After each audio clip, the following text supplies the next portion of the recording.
Over the course of their careers, many NBA players have had to deal with injuries that prevent them from performing at their best. The grind of years of playing 82 regular season games and more playoff games takes its toll on their bodies and can result in injuries that rob them for months or years. Instead of helping their teams win games and titles, NBA players instead spend long periods of time recovering from these injuries, and some are never the same even when they return on the court. But there are also times when players suffer injuries and play through the pain and stay in the game just to be able to help their teams. These instances sometimes even happen when the stakes are highest and their teams need them the most. In fact, some of the most memorable and compelling moments in the NBA, whether in the regular season or playoffs, involve players battling through injuries and willing themselves to play. Here are 5 injuries that NBA players have overcome through the years to create unforgettable moments. He has since played for 6 different teams and even won a championship with the Los Angeles Lakers. But Rajon Rondo is still best remembered for his time with the Boston Celtics, where he played his first 8+ seasons.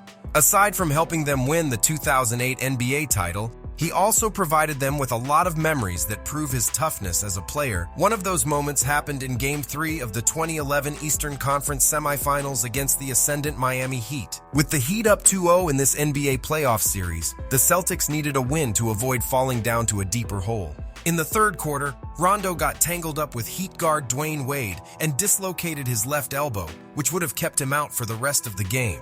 But after briefly going to the locker room, Rondo returned to the court and re-entered the game in the fourth quarter to raucous cheers from the TD Garden crowd.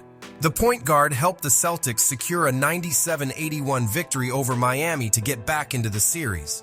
He rarely used his left arm for the rest of the game, but still found a way to help Boston and finished with 6 points, 3 rebounds, and 11 assists.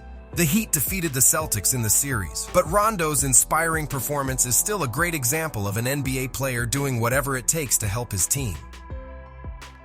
Kevin McHale played 13 seasons for the Celtics and is regarded as one of the greatest power forwards in league history. And yet, he probably could have played longer if not for an injury that he suffered and played through in the 1987 NBA Finals, with the Lakers featuring Hall of Famers like Magic Johnson, Kareem Abdul-Jabbar, and James Worthy. The Celtics needed McHale, and he ended up playing all 6 games of the NBA Finals. But he did so while enduring a broken foot that he first injured earlier in the season and was described as a stress fracture.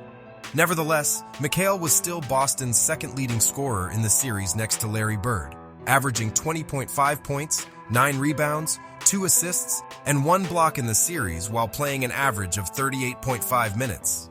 The injury became so bad that he reportedly had to use a patio chair from the hotel pool as a walker, and yet he played heavy minutes for the Celtics.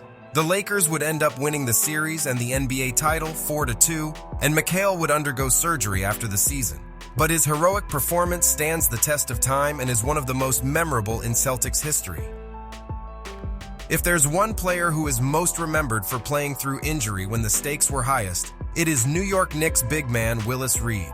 After suffering a torn muscle in his right thigh in Game 5 of the 1970 NBA Finals, Reed missed Game 6, and the Lakers were able to take a victory and force a winner-take-all Game 7. There were questions on whether or not he would play, but all those concerns vanished when he limped from the Madison Square Garden tunnel and took shots while warming up with his teammates. He would score the game's first 2 baskets, which were his only points in Game 7. But it was more than enough to inspire the rest of the Knicks, which beat the Lakers, 113-99 to win the franchise's first NBA title, with Reed being named as the Finals MVP. Aside from inspiring his teammates, Reed also had to play defense on NBA icon and Lakers center Wilt Chamberlain despite his injury. He did, limiting Wilt to 21 points, a subpar performance by his standards. He may have scored just 4 points, but Reed's defense, leadership, and mere presence were more than enough to help inspire his teammates. Longtime Lakers trainer Gary Vitti called it Kobe Bryant's gutsiest moment ever, which is saying a lot considering what he achieved throughout his 20-year career. Achilles injuries are known as one of the most devastating in sports, and those who suffer from it do not always return as the same player.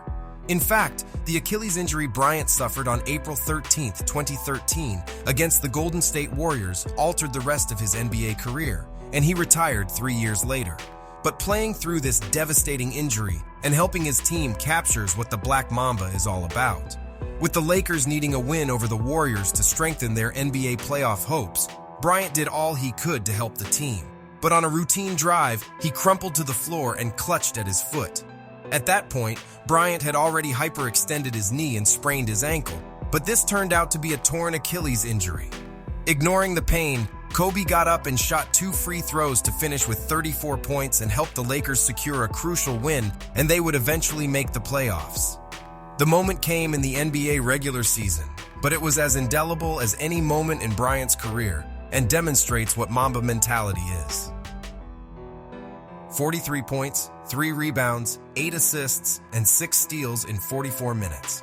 Those numbers are incredible for a player to have, even when fully healthy. But Isaiah Thomas actually finished with those numbers while playing through a broken ankle and dislocated finger in Game 6 of the 1988 NBA Finals against the Lakers. He sprained his ankle with 4:21 left in the third quarter, but returned with 3:46 left and ended up having one of the greatest performances in Finals history by the end of the period. The Pistons point guard scored 14 straight points in the quarter and 25 overall to keep Detroit in the game. They would have a chance to finish off the Lakers and win the title in the waning seconds, but Los Angeles emerged victorious, 103-102, and forced a Game 7, which they also won to repeat as NBA champions. Nevertheless, Thomas's Game 6 performance and his unbelievable third quarter while playing on a sprained ankle and dislocated finger remains one of the gutsiest performances in NBA history. Tell us in the comments, what is your favorite NBA Finals story of all time? And if you enjoy this video, hit the like button, share, and subscribe. For even more basketball content, subscribe to our other channels, Free Dawkins and Vintage Dawkins, and follow us on social media.